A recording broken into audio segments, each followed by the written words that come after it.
Living area থেকে কিছু একটা পড়ার শব্দ পাওয়া গেল। দাদা, এই লিভিং এরিয়া দিয়ে কেমন শব্দগুলো আসছে? মনে হচ্ছে বাড়িতে চোর ঢুকেছে। চোর? এবার আমরা কি করব? বাড়িতে তো মা বাবাও নেই। আসতে বল, যদি চোর শুনে ফেলে তাহলে আমাদের দিকেও চুরি করে নিয়ে সাথে চলে যাবে। দাদা, আমাকে অনেক ভয় লাগছে। আমাকে চোরের সঙ্গে যাওয়ার নেই। তুই চিন্তা করিস না, আমি এক্ষুনি বাবাকে ফোন করছি।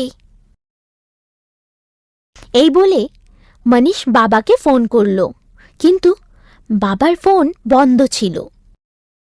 মনে হচ্ছে বাবার ফোন বন্ধ। এবার আমরা কি করব? মনে হচ্ছে এবার আমাদেরকেই কিছু করতে হবে। কিন্তু কি? আমি কিছু একটা ভাবছি। এই বলে মনীষ ভাবতে শুরু করলো। তারপর কিছুক্ষণ ভাবার পর ও বলল, এবার আমাদেরকেই কিছু একটা করে এই চোরগুলোকে বাড়ি থেকে তাড়াতে হবে। কিন্তু কেমনি?